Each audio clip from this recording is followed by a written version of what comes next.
Hello everyone, welcome to Ocean of Knowledge Academy. ಇವತ್ತು basic English grammar class ಎರಡನೇದು chapter 2. First basic ಆಗಿ vowels ಅಂದ್ರೇನು, consonants ಅಂದ್ರೇನು, ವೆವೆಲ್ಸ್ಗಳು ಎಷ್ಟು ಅವೆಲ್ಲ ತಿಳಿಸ್ಕೊಡ್ತೀನಿ. ಇದು ಡೇ 2. ಇದರಲ್ಲಿ ಆಕ್ಷನ್ ವರ್ಬ್ ಬಗ್ಗೆ ತಿಳಿಸ್ಕೊಡ್ತಾ ಇದ್ದೀನಿ. ಆಕ್ಷನ್ ವರ್ಬ್ ಅಂದರೆ ನಾವು ಮಾಡುವ ಕ್ರಿಯೆಗಳು, ಕೂಡುವುದು, ನಿಲ್ಲುವುದು, ಹೋಗುವುದು, ಅವು ಯಾವ್ಯಾವ ನಾವು ಮಾಡುವ ಕ್ರಿಯೆಗಳಿಗೆ ಆಕ್ಷನ್ ವರ್ಡ್ಸ್ ಅನ್ನುತ್ತೇವೆ. ಅದರಲ್ಲಿ ಒಂದು ಇಂಪಾರ್ಟೆಂಟ್ ಇರುವ ಒಂದು 20-30 ಆಕ್ಷನ್ ವರ್ಡ್ಸ್ ತಂದಿದ್ದೀನಿ ಚಾಪ್ಟರ್ 2ನಲ್ಲಿ. COME ಕಮ್ ಅಂದರೆ ಬಾ, ಕಮ್ ಆ್ಯಂಡ್ ಸಿಟ್ ಬಂದು ಕೂಡು. ಈಗ ನಮ್ಮ ಕನ್ನಡ ಭಾಷೆಯಲ್ಲಿ ಬಾ ಇಲ್ಲಿ ಕೂಡು ಎನ್ನುತ್ತೇವೆ, ಆದರೆ ಇಂಗ್ಲಿಷಿನಲ್ಲಿ ಕಮ್ ಆ್ಯಂಡ್ ಸಿಟ್ ಎಂದು ಹೇಳುತ್ತೇವೆ. ಯಾವುದೇ ಎರಡು ಕ್ರಿಯೆಗಳು ಒಟ್ಟಿಗೆ ಬರುವಾಗ ಇಂಗ್ಲಿಷಿನಲ್ಲಿ ಆ್ಯಂಡ್ ಎನ್ನುವ ವರ್ಡ್ಸ್ ಯೂಸ್ ಆಗುತ್ತೆ.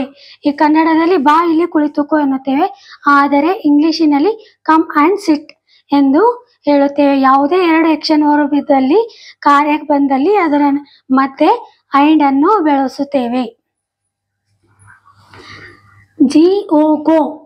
ಗೋ ಅಂದರೆ ಹೋಗು. ಈ ಸ್ಮಾಲ್ ಸೆಂಟೆನ್ಸ್ಗಳನ್ನು ತಿಳಿಸ್ಕೊಡೋಣ ಅಂತ ತಂದಿದ್ದೀನಿ. ಒಂದರಲ್ಲಿ ಎಷ್ಟು ಬೇಕಾದರೂ ಸೆಂಟೆನ್ಸ್ ಮಾಡ್ಬೋದು, ಆದರೆ ಶಾರ್ಟ್ ಸೆಂಟೆನ್ಸ್ಗಳು ಫಸ್ಟ್ ಎರಡನೇ ಚಾಪ್ಟರ್ ಇದ್ದಿರೋ ಸಲುವಾಗಿ ಶಾರ್ಟ್ ಸೆಂಟೆನ್ಸ್ಗಳನ್ನು ತಂದಿದ್ದೀನಿ. ಗೋ ಆ್ಯಂಡ್ ಕಮ್, ಹೋಗಿ ಬಾ, ಇಂಗ್ಲಿಷಿನಲ್ಲಿ ಗೋ ಆ್ಯಂಡ್ ಕಮ್ ಎಂದು ಅರ್ಥ ಕೊಡುತ್ತದೆ. SAY ಸೇ ಅಂದರೆ ಹೇಳುವುದು. She is saying something, she ಅಂದರೆ ಅವಳು ಏನೋ ಹೇಳ್ತಾ ಇದ್ದಾಳೆ ಎನ್ನುವ ಅರ್ಥ ಕೊಡುತ್ತದೆ. TELL ಟೆಲ್ ಅಂದರೆ ಹೇಳು. ಟೆಲ್ ಮಿ ಏನು ಹೇಳು ಅಂತ ಅರ್ಥ ಕೊಡುತ್ತದೆ. ಏನು ಹೇಳು, ಟೆಲ್ ಮಿ ನನಗೆ ಹೇಳು ಅಂತ ಅರ್ಥ ಕೊಡುತ್ತದೆ. TALK ಟಾಕ್ ಅಂದರೆ ಮಾತಾಡುವುದು. ಇದರಲ್ಲಿ ಎಲ್ ಸೈಲೆಂಟ್ ಆಗುತ್ತದೆ. ಓದುವಾಗ TALK ಅಂತ ಓದಬೇಕು, ಬರೆಯುವಾಗಲೂ TALK ಬರೀಬೇಕು. ಆದರೆ ಉಚ್ಚಾರಣೆ ಮಾಡುವಾಗ ಇದಕ್ಕೆ ಟಾಕ್ ಎಂದು ಉಚ್ಚಾರಣೆ ಮಾಡಬೇಕು. ಶಿ ವಾಸ್ ಟಾಕಿಂಗ್, ಅವಳು ಮಾತಾಡ್ತಾ ಇದ್ದಳು ಏನೋ ಅರ್ಥ ಕೊಡುತ್ತದೆ. ಹಿಯರ್ ಎನ್ನುವುದಂದರೆ ಕೇಳು, ಆದರೂ ಲಿಸನ್ ಎಂದರೂ ಕೇಳೇ ಅರ್ಥ ಕೊಡುತ್ತದೆ. ಹಿಯರ್ ಅಂದ್ರೂ ಅದೇ ಅರ್ಥ ಕೊಡುತ್ತದೆ, ಲಿಸನ್ ಅಂದ್ರೂ ಕೇಳುವ ಅರ್ಥ ಕೊಡುತ್ತದೆ. ಆದರೆ ಇವು ಡಿಫ್ರೆಂಟ್ ಸ್ಥಳದಲ್ಲಿ ಬಳಕೆ ಮಾಡುತ್ತೇವೆ. ಈ ಹಿಯರ್ ಎಂದರೆ ನಾವು ಆಕಸ್ಮಿಕವಾಗಿ ಯಾವುದೇ ಒಂದು ಸೌಂಡ್ ಅನ್ನು ಕೇಳ್ತಾ ಇದ್ದರೆ ಅದು I hear me some sounds ಎಂದು ಹೇಳುತ್ತೇವೆ. ಆದರೆ ಲಿಸನ್ ಯಾವಾಗ ಬಳಕೆ ಮಾಡುತ್ತಾರೆ ಅಂದರೆ, ಈಗ ನಾವು ಯಾವುದರಲ್ಲಿ ಧ್ಯಾನ ಇಟ್ಟು ಚಿತ್ತು ಕೊಟ್ಟು ಕೇಳ್ತೀವಲ್ಲ, ಒಂದು ಕ್ಲಾಸೇ ಆಗಲಿ ಯಾರೇ ಮಾತಾಡೋದು, ನಾವು ಅದರಲ್ಲಿ ಫೋಕಸ್ ಯಾವುದನ್ನು ಕೇಳ್ತೇವೆ ಅದರಲ್ಲಿ ಲಿಸನ್ ಅನ್ನು ಬಳಸುತ್ತೇವೆ. ಹಿಯರ್ ಏನೋ ದೂರಿಂದ ನಾವು ಅದರಲ್ಲಿ ಧ್ಯಾನಲ್ಲಿ ಏನೋ ಒಂದು ಸೌಂಡ್ ಕೇಳಿ ಬರುತ್ತದಲ್ಲ, ಅದಕ್ಕೆ ಹಿಯರ್ ಯೂಸ್ ಮಾಡ್ತೇವೆ. ಯಾವುದರಲ್ಲಿ ಧ್ಯಾನ ಇಟ್ಟು ನಾವು ಕೇಳ್ತೇವೆ ಐ ಲಿಸನ್ ಟು ಮ್ಯೂಸಿಕ್, ಯಾವುದರಲ್ಲಿ ನಮ್ಮ ಧ್ಯಾನ ಇರುತ್ತದೆ ಅದರಲ್ಲಿ ಆ ವಾಕ್ಯದಲ್ಲಿ ನಾವು ಲಿಸನ್ ಅನ್ನು ಬಳಕೆ ಮಾಡುತ್ತೇವೆ. ಗೆಟ್ಗೆ ಮಲ್ಟಿಪಲ್ಸ್ ಅರ್ಥಗಳು ಬರುತ್ತದೆ. ಆದರೆ ಇಂಪಾರ್ಟೆಂಟ್ 3 ವಾಕ್ಯಗಳನ್ನು ತಗೊಂಡಿದೆ. ಗೆಟ್ ಅಂದರೆ ತಗೊಳ್ಳುವುದು ಒಂದು ಅರ್ಥ ಕೊಡುತ್ತದೆ. GET get, did you get the key, ನಿಂಗೆ ಕೀ ತಗೊಂಡಿದೀಯಾ ಎಂದು ಕೇಳ್ತಾ ಇದ್ದಾರೆ. Get your bag for there, ಅಲ್ಲಿಂದ ಬ್ಯಾಗು ನೀನು ತಗೊಂಡಿದೀಯಾ ಎನ್ನುವ ಅರ್ಥ ಕೊಡುತ್ತದೆ. ಆರ್ ಯು ಗೆಟ್ಟಿಂಗ್ ಮೀ ಅಂದರೆ ಈಗ ನಾ ಹೇಳೋದು ನಿನಗೆ ಅರ್ಥ ಆಗುತ್ತಾ ಇದೆಯಾ, ತಿಳಿತಾ ಈಗ ನಾ ಕ್ಲಾಸ್ ಹೇಳ್ತಾ ಇದ್ದೀನಿ. ಆರ್ ಯು ಗೆಟ್ಟಿಂಗ್ ಮೀ, ನಿಮಗೆ ಅರ್ಥ ಆಗುತ್ತಾ ಇದೆಯಾ ಎಂಬ ಅರ್ಥವನ್ನು ಕೊಡುತ್ತದೆ. ಈ ಗೆಟ್ ಮಲ್ಟಿಪಲ್ ಆಗಿ ಯೂಸ್ ಮಾಡುತ್ತಾರೆ, ಆದರೆ ನಾನು ಸ್ವಲ್ಪ ಒಂದು 3 ವಾಕ್ಯಗಳನ್ನು ಶಾರ್ಟ್ ವಾಕ್ಯಗಳನ್ನು ತೊಗೊಂಡಿದ್ದೀನಿ. ಮುಂದೆ ಕ್ಲಾಸುಗಳಲ್ಲಿ ದೊಡ್ಡ ದೊಡ್ಡ ಸೆಂಟೆನ್ಸ್ಗಳು ಅದ ಅರ್ಥಗಳು ಮೀನಿಂಗ್ಗಳನ್ನು ತೊಗೊಂಡು ಬರ್ತೀನಿ. ಈ ಕ್ಲಾಸ್ 2ನೇ ಇದ್ದಿದ್ರ ಸಲುವಾಗಿ ಎಲ್ಲ ಕೇಳಿನೂ ಕಲಿಯೋರಿಗೂ ಅರ್ಥ ಆಗಬೇಕೆನ್ನುವ ಒಂದು ಉದ್ದೇಶದಿಂದ ಶಾರ್ಟ್ ಸೆಂಟೆನ್ಸ್ಗಳನ್ನು ತಂದಿದ್ದೀನಿ. ಹ್ಯಾವ್, ಈ ಹ್ಯಾವ್ ಅನ್ನು ಮಲ್ಟಿ ವಾಕ್ಯಗಳಲ್ಲಿ ಯೂಸ್ ಮಾಡುತ್ತಾರೆ. ಹ್ಯಾವ್ ಎನ್ನುವುದು ಏನಂತೆ, ಯಾವುದೇ ಒಂದು ವಸ್ತು ನಮ್ಗೆ ಇಷ್ಟ ಆದಾಗೂ ಏನು ಹೇಳ್ತೇವೆ, ಈಗ I have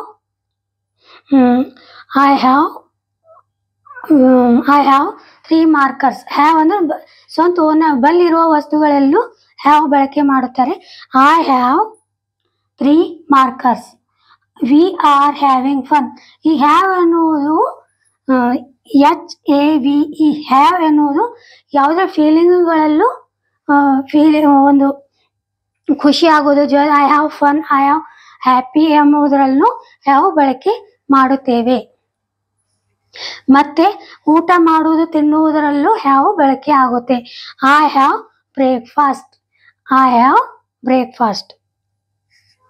now, KNOW.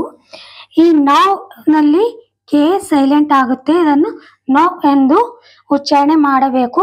Now ಎಂದರೆ ತಿಳಿದುಕೊಳ್ಳುವುದು ಎಂಬ ಅರ್ಥ ಕೊಡುತ್ತದೆ.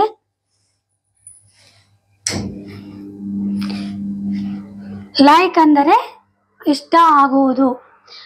LIKE, ಲೈಕ್ ಯಾವುದೇ ವಸ್ತುವನ್ನು ಇಷ್ಟಪಡುವುದು, ಇಷ್ಟ ಆಗುವುದು. I like teaching. ನನಗೆ ಕ್ಲಾಸ್ ಹೇಳುವುದಂದ್ರೆ, ಕಲಿಸುವುದಂದ್ರೆ ಇಷ್ಟ. I like this movie. ಆ ಒಂದು ಕಾಮಿಡಿ ಮೂವಿ ನನಗೆ ಇಷ್ಟ. ಆದರೂ ಈ ಲೈಕ್ ಮತ್ತು ಈ ಲವ್ ಎರಡೂ ಇಷ್ಟಪಡುವುದೇ. ಆದರೆ ಈ ಲವ್ ಅನ್ನು ಎಲ್ಲಿ ಬಳಸ್ತಾರೆ ಅಂದರೆ, ತುಂಬ ಇಷ್ಟ ಆಗುವ ವಸ್ತುವಿಗೆ ಯಾವುದಲ್ಲಿ ಲವ್ ಅನ್ನು ಬಳಕೆ ಮಾಡ್ತಾರೆ. ಲೈಕ್ ಅಂದರೆ ಇಷ್ಟ, ಲವ್ ಅಂದರೆ ನನಗೆ ತುಂಬ ಇಷ್ಟ ಎನ್ನುವುದರಲ್ಲಿ ಈ ಲವ್ ಬಳಕೆ ಮಾಡುತ್ತಾರೆ. I love teaching. ನನಗೆ ಕಲಿಸುವುದಂದರೆ ತುಂಬ ಇಷ್ಟ. I love teaching. I like teaching ಅಂದರೆ ನನಗೆ ಕಲಿಸೋದು ಇಷ್ಟ. ಐ ಲವ್ ಟೀಚಿಂಗ್ ಅಂದರೆ ನನಗೆ ಕಲಿಸುವುದಂದರೆ ತುಂಬಾ ಇಷ್ಟ ಎಂಬ ಅರ್ಥ ಕೊಡುತ್ತದೆ. ಡೂ ಎಂದರೆ ಮಾಡುವುದು. I am doing something. ನಾನು ಒಂದು ಕೆಲಸ ಮಾಡ್ತೇನೆ ಎನ್ನುವ ಅರ್ಥ ಕೊಡುತ್ತದೆ. DO, ಡೂ ಅಂದರೆ ಮಾಡು. NEED, need. WANT, want. Need ಅಂದರೂ ಅವಶ್ಯಕತೆ ಇರುವುದೇ, ಬೇಕೆನ್ನುವುದೇ, ಹಾಗೂ ವಾಂಟ್ ಅನ್ನುವುದು ಬೇಕು ಎಂಬುವ ಮೀನಿಂಗ್ ಕೊಡುತ್ತದೆ.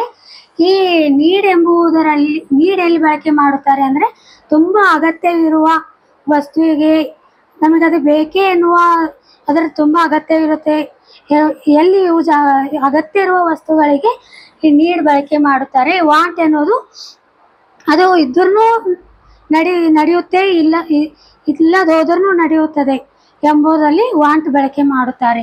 ಈ ನೀಡ್ ಅಂದರೆ ಯಾವುದೇ ನಮಗೆ ಅಗತ್ಯ. I need water. I need help. ನನಗೆ ಸಹಾಯ ತುಂಬ ಅವಶ್ಯಕತೆ ಇದೆ. ಯಾವುದು ಅವಶ್ಯಕತೆ ಇರುತ್ತದೆ ಅಲ್ಲಿ ನೀಡ್ ಬಳಕೆ ಮಾಡುತ್ತಾರೆ. ಯಾವುದೇ ಬೇಕಾಗಿರೋ I want toys, I want pen, I want doll ಎಂದಲ್ಲಿ ಐ ವಾಂಟ್ ಅನ್ನು ಬಳಕೆ ಮಾಡುತ್ತಾರೆ. I want this toy. I need a camera. ನನಗೆ ಕ್ಯಾಮ್ರಾದ ತುಂಬ ಅಗತ್ಯ ಇದೆ, ಅವಶ್ಯಕತೆ ಇದೆ ಎಂಬ ಅರ್ಥ ಕೊಡುತ್ತದೆ. ಥಿಂಕ್. THINK. ಥಿಂಕ್ ಅಂದರೆ ಯೋಚನೆ ಮಾಡುವುದು. What are you thinking. ನೀ ಏನು ಯೋಚನೆ ಮಾಡ್ತಾ ಇದೀಯಾ ಎಂಬ ಅರ್ಥ ಕೊಡುತ್ತೆ. ಟೇಕ್ ಎನ್ನುವುದು ತೆಗೆದುಕೊಳ್ಳುವುದು. Can I take this. ನಾನು ಅದು ತೆಗೆದುಕೊಳ್ಳಬಹುದಾ. Take. TAKE, take. GIVE, give. Give ಎನ್ನುವುದಂದರೆ ಕೊಡುವುದು ಅರ್ಥ ಬರುತ್ತದೆ.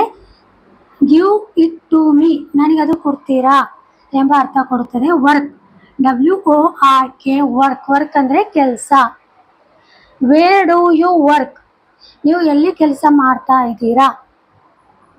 ಕ್ಲಿಯರ್. CLEAR, ಕ್ಲಿಯರ್ ಅಂದರೆ ಸ್ವಚ್ಛ ಇರುವುದು, ಕ್ಲೀನ್ ಇರುವುದಕ್ಕೆ ಕ್ಲಿಯರ್ ಎನ್ನುತ್ತಾರೆ.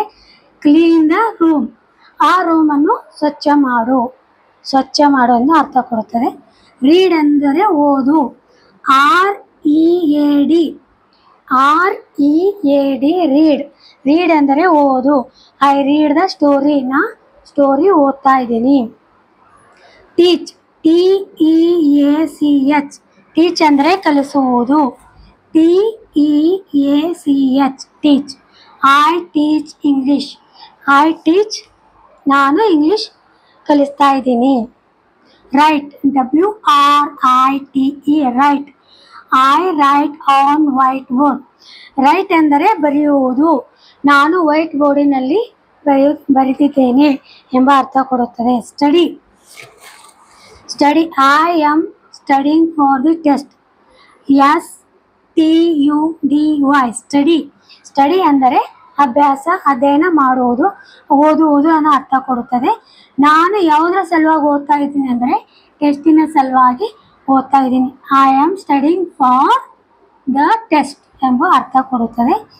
ಓಪನ್ ಎಂದರೆ ತೆರೆಯುವುದು ಎಂದು ಅರ್ಥ ಕೊಡುತ್ತದೆ. OPEN open. Open the window ಕಿಟಕಿಯನ್ನು ತೆರೆ ಎಂಬ ಮೀನಿಂಗ್ ಕೊಡುತ್ತೆ. ಕ್ಲೋಸ್ ಅಂದರೆ ಮುಚ್ಚುವುದು. CLASE ಕ್ಲೋಸ್ ದಿ ಡೋರ್ ಬಾಗಿಲನ್ನು ಮುಚ್ಚು. ಈಟ್ EAT ಎನ್ನುವುದೇ ಊಟ ಮಾಡುವುದು ಎನ್ನೋ ಅರ್ಥ ಕೊಡುತ್ತದೆ. ತಿನ್ನುವುದು ಅನ್ನೋ ಅರ್ಥ ಕೊಡುತ್ತದೆ. I am eating an apple. ನಾ ಸೇಬು ಹಣ್ಣನ್ನು ತಿಂತಾ ಇದ್ದೀನಿ. ಡ್ರಿಂಕ್ ಎಂದರೆ ಕುಡಿಯುವುದು. DRINK drink. Did you drink milk. ನೀ ಹಾಲು ಕುಡಿದಿದೆಯಾ ಎಂಬ ಅರ್ಥ ಕೊಡುತ್ತದೆ. Cook COOK cook. I cook food. ನಾನು ಅಡುಗೆ ಮಾಡಿದ್ದೀನಿ. ವಾಶ್ WASH ವಾಶ್ ಎಂದರೆ ತೊಳೆಯುವುದು ಎಂಬ ಅರ್ಥ ಕೊಡುತ್ತದೆ. Wash your hands. ನಿನ್ನ ಕೈಗಳನ್ನು ತೊಳೆದುಕೋ ಎಂಬ ಇದು ಅರ್ಥ ಕೊಡುತ್ತದೆ. ವಿನ್ ಎಂದರೆ ಗೆದಿಯುವುದು. Did you win. ನೀನು ಗೆದ್ದಿದೆಯಾ. ಹೂ ಓನ್ ಯಾರು ಗೆದ್ದಿದ್ದಾರೆ ಎಂಬ ಅರ್ಥ ಕೊಡುತ್ತದೆ. ಲಾಸ್ ಅಂದರೆ ಕಳೆದುಕೊಳ್ಳುವುದು. I don't loss this. ನನಗೆ ಯಾವುದೇ ಇಂಪಾರ್ಟೆಂಟ್ ಇರುವ ವ್ಯಕ್ತಿ ಆಗಲಿ ಒಂದು ವಸ್ತು ಆಗಲಿ ಕಳೆದುಕೊಳ್ಳೋಕೆ ನನಗೆ ಇಷ್ಟ ಇಲ್ಲ ಎಂಬುದು ಈ ಅರ್ಥ ಕೊಡುತ್ತದೆ. ಬೈ ಎಂದರೆ ಖರೀದಿ ಮಾಡು. I will buy some books. ನಾ ಬುಕ್ಕುಗಳನ್ನು ಖರೀದಿ ಮಾಡುತ್ತೇನೆ. ಇಲ್ಲಿ ವಿಲ್ ಬಂದಿದೆ, ಇದು ಫ್ಯೂಚರ್ ಬಗ್ಗೆ ಮಾತಿದೆ ಅನ್ನೋದನ್ನು ಅರ್ಥ ಮಾಡಿಕೊಳ್ಳಬೇಕು. ಸೆಲ್ ಅಂದರೆ ಮಾರುವುದು. ಹಿ ಶೆಲ್ಸ್ ಕಾರ್. SELL ಸೆಲ್ ಅಂದರೆ ಮಾರುವುದು. ಹಿ ಅಂದರೆ ಅವನು. ಸೆಲ್ಸ್ ಅವ ಏನು ಮಾರ್ಲತ್ತಾನ. ಹಿ ಸೆಲ್ಸ್ ಕಾರ್ ಅವನು ಕಾರನ್ನು ಮಾರುತ್ತಿದ್ದಾನೆ ಎಂಬ ಅರ್ಥ ಕೊಡುತ್ತೆ. ಸೆಂಡ್ ಅಂದರೆ ಕಳಿಸುವುದು. SEND send. I will send you a letter. ನಾನು ನಿನಗೆ ಒಂದು ಲೆಟರ್ ಸೆಂಡ್ ಮಾಡುತ್ತೀನಿ. ಇಲ್ಲೂ ವಿಲ್ ಬಂದಿದೆ. ಇದನ್ನು ಫ್ಯೂಚರ್ ಬಗ್ಗೆ ಮಾತಾಡುವುದು ಎಂದು ತಿಳಿದುಕೊಳ್ಳಬೇಕು.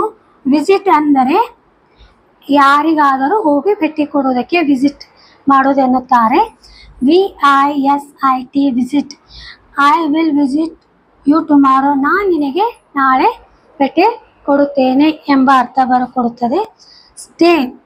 ಸ್ಟೇ ಅಂದರೆ ನಿಲ್ಲುವುದು. Stay there. I am coming. STAY stay ಅಂದರೆ ನಿಲ್ಲುವುದು. ನೀ ಅಲ್ಲೇ ನಿಂದರು ನಾ ಬಂದು ಭೇಟಿ ಆಯ್ತೀನಿ. Stay there I am coming. ನೀ ಅಲ್ಲೇ ನಿಂದರು ನಾ ಬರ್ತೀನಿ ಎಂಬ ಅರ್ಥ ಕೊಡುತ್ತದೆ. ಫೈಂಡ್ ಅಂದರೆ ಹುಡುಕು. FIND find. You will find your key. ಇದನ್ನು ಫ್ಯೂಚರ್ದ ಬಗ್ಗೆ ಮಾತಾಡ್ತಾ ಇದ್ದಾರೆ. ನೀ ಇಲ್ಲಿ ಹುಡುಕ್ತೆ ಎನ್ನುವುದನ್ನು ಅರ್ಥ ಕೊಡುತ್ತದೆ. ಮೀಟ್ ಅಂದರೆ ಭೇಟಿ ಮಾಡುವುದು. MEET meet me at 6:30 PM. ನೀ ನನಗೆ 6:30ಕ್ಕೆ ಭೇಟಿ ಮಾಡು ಎಂಬ ಮೀನಿಂಗ್ ಅರ್ಥ ಕೊಡುತ್ತದೆ. ಕ್ಯಾಚ್ ಅಂದರೆ ಹಿಡಿ. CATCH catch. ಇದರಲ್ಲೂ ಟಿ ಸೈಲೆಂಟ್ ಆಗುತ್ತೆ. ಕ್ಯಾಚ್ ದ ಬಾಲನ್ನು ಕ್ಯಾಚ್ ಹಿಡಿ ಎಂಬ ಅರ್ಥ ಕೊಡುತ್ತದೆ. ಇದರಲ್ಲಿ ಆ್ಯಕ್ಷನ್ ವರ್ಬ್ಸ್ಗಳು 20, 30, 40 ಹೇಳಿನಿ. ಆ್ಯಕ್ಷನ್ ವರ್ಬ್ಸ್ ಅಂದರೆ ನಾವು ಮಾಡುವ ಕ್ರಿಯೆಗಳಿಗೆ ಆ್ಯಕ್ಷನ್ ವರ್ಬ್ ಎನ್ನುತ್ತೇವೆ. ಮತ್ತು ಯಾವುದು ಎರಡು ಆಕ್ಷನ್ ವರ್ಬ್ಗಳು ಕ್ರಿಯೆಗಳು ಬಂದಾಗ ಕೆಲಸ ಮಾಡುತ್ತಿರುವಾಗ ಅದರ ಮಧ್ಯದಲ್ಲಿ ಆ್ಯಂಡ್ ಅನ್ನು ಬಳಕೆ ಮಾಡುತ್ತೇವೆ. Come and sit, go and come, sit and stand ಎಂಬುದನ್ನು ಅರ್ಥ ಮಾಡಿಕೊಳ್ಳಬೇಕು. ಮುಂದಿನ ಕ್ಲಾಸಿನಲ್ಲಿ ಇನ್ನೂ ಸ್ವಲ್ಪ ವಾಕ್ಯಗಳನ್ನು ತೆಗೆದುಕೊಂಡು ಬರುತ್ತೇನೆ. Thank you students.